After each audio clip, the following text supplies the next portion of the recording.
Estamos de regreso en Política Ambiental.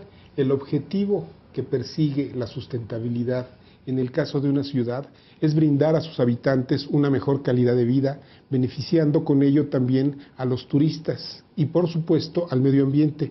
Esto último a través de la disminución de la huella ecológica, la mejora de la movilidad, la reducción de la contaminación y la adecuada gestión de las redes hidráulicas y los sitios de confinamiento de los residuos. El Distrito Federal, como otras ciudades, cuenta con algunos proyectos de sustentabilidad. Antes de regresar a la mesa, le presento el reportaje que sobre el tema preparó nuestro equipo de investigaciones. El Distrito Federal cumple con las recomendaciones de organismos internacionales de respetar las áreas verdes por habitante, respetando también la armonía y el ambiente sano para la calidad de vida del ser humano. El Procurador Ambiental y del Ordenamiento Territorial, Miguel Ángel Cancino, nos comenta sobre los estudios realizados por la dependencia que él representa. En el Distrito Federal, considerando el suelo de conservación, tenemos más de 61,000 hectáreas.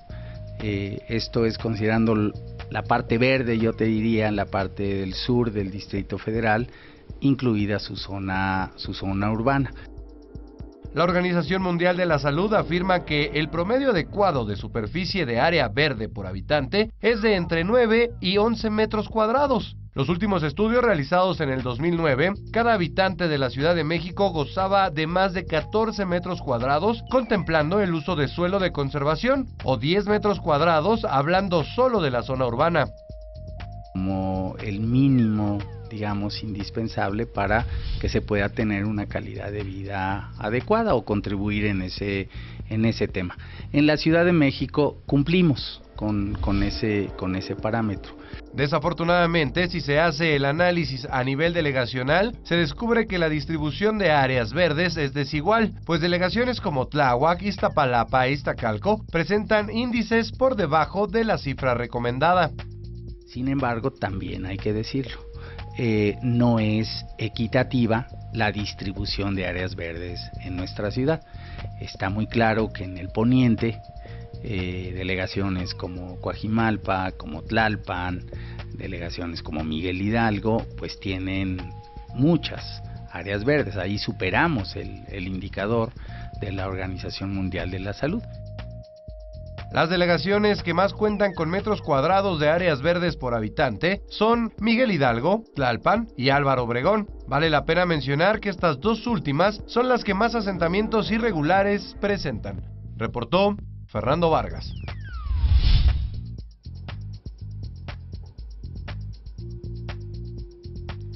Ahí tiene usted el trabajo de Fernando Vargas.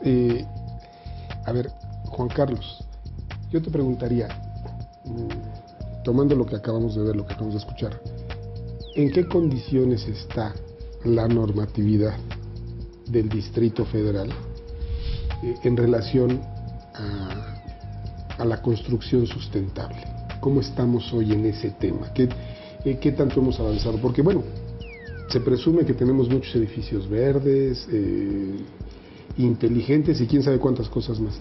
¿Qué dice la norma? Y la otra, ¿qué dice la realidad con respecto a esa norma? Bien, en la Ciudad de México como tal no existe todavía una normatividad para construcciones sustentables. Lo que se está desarrollando actualmente en la ciudad son certificaciones internacionales y unos programas pilotos que están siendo de categoría no obligatoria para este tipo de construcciones.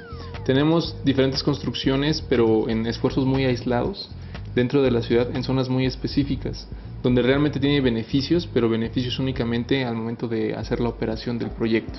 Todo lo que viene siendo la ejecución y todo el impacto alrededor sufre mucho lo que me estás diciendo es, no existe en este momento obligación de construir en el Distrito Federal con criterios de sustentabilidad. Así es. Establecidos y definidos en la propia ley. Así es, más allá de las normas ambientales. Hoy quien construye sustentablemente es porque quiere hacerlo. Es porque desea hacerlo y porque genera una mayor plusvalía, ¿no?, en sus proyectos y una mejor rentabilidad. A ver, les pregunto, según lo que acaba de decir Juan Carlos, pues estamos en la calle o estamos en la prehistoria, hablando de la norma, de lo que nos dice la ley. ¿Sí es así? A ver, ahí yo quisiera puntualizar, ¿no? Porque sí existen normas de aplicación federal que sí funcionan y apoyan la sustentabilidad.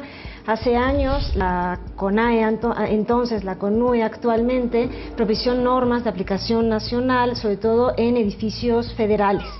Una de ellas es la envolvente térmica, que como el compañero sabrá es uno de los elementos más importantes para la sustentabilidad.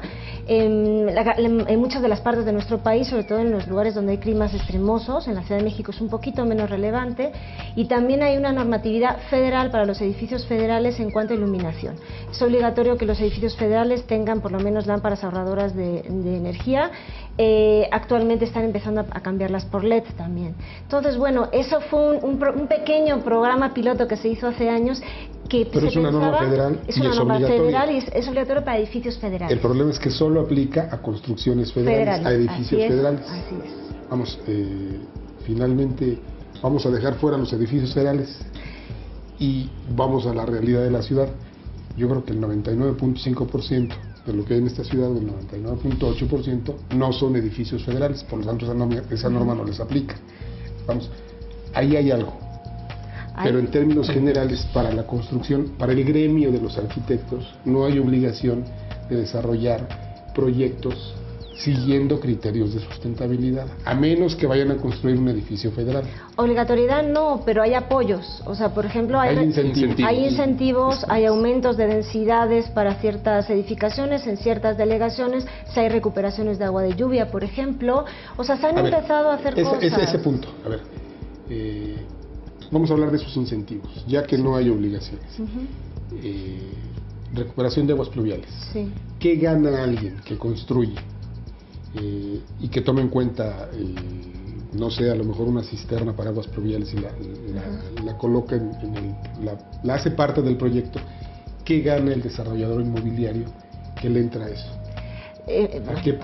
¿Cuál es el incentivo de gastar dinero que además finalmente lo que gaste se va a reflejar en el precio que le ponga a lo que vaya a vender, ¿no? Hablando, por ejemplo, de un edificio de departamentos.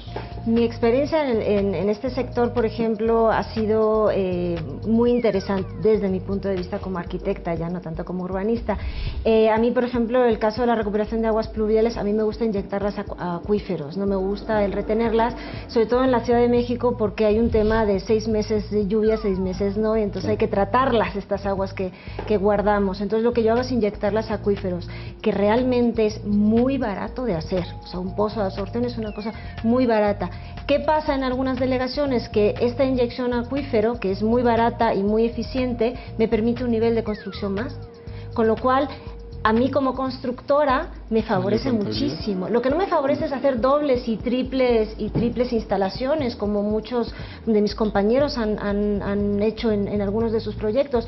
Pero cuando uno piensa en elementos de mantenimiento, elementos sencillos que además funcionan mejor con la sustentabilidad, claro que es rentable y puede ser rentable. Si yo al edificio, si yo soy un desarrollador inmobiliario, contrato a unos arquitectos para que diseñen un edificio de departamentos que voy a vender. Ese es mi negocio. Yo vendo vivienda.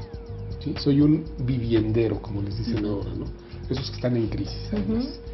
En el Distrito Federal o en algunas delegaciones, ahorita me lo van a responder ustedes, si yo al proyecto le incorporo un sistema de captación de agua pluvial y esa agua pluvial la inyecto al acuífero a través de algo que se llama pozo de absorción, tengo derecho a construir 5 niveles, cuando la norma en general establece solo 4 niveles. En algunos casos sí. 5 niveles implica a lo mejor 2, 3 o 4 departamentos más y bueno, mayor dinero, mayor rentabilidad de mi proyecto. Sí, claro. ¿Es así? Por eso también en desarrollos grandes de vivienda se tienen que hacer los estudios preliminares, los estudios de impacto urbano, los estudios de impacto ambiental, que son los que te van a determinar por medio de legalmente, pues la delegación te va a poder decir, ¿sabes qué? Va a llegar tanta gente a vivir en ese desarrollo. Luego entonces tú tienes que hacer algo para mitigar ese impacto que va a causar en esa zona, que llegue a vivir tanta gente o que llegue a trabajar tanta gente, que llegue tal empresa. O sea, tu proyecto va a provocar este flujo. ¿A eso te refieres? Sí, es un impacto directo, porque imagínate todo el consumo de agua y sobre todo el gasto de agua que hace una unidad habitacional de 100 viviendas con 4 habitantes en promedio por vivienda.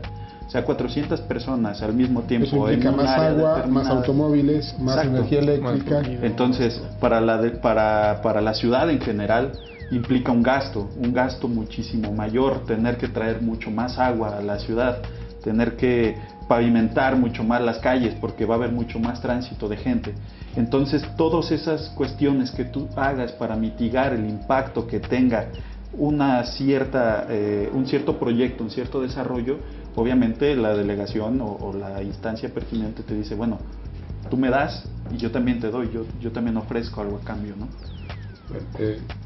Vamos a tener que ir a una pausa, pero quiero regresar para platicar de medidas de mitigación, porque ahí, hasta donde yo entiendo, hay cosas muy tramposas, pero muy tramposas en la norma del Distrito Federal, en el manejo de las medidas de mitigación en el Distrito Federal. Déjenme ir a una pausa y regresamos. Esto es Política Ambiental, enseguida estamos de regreso.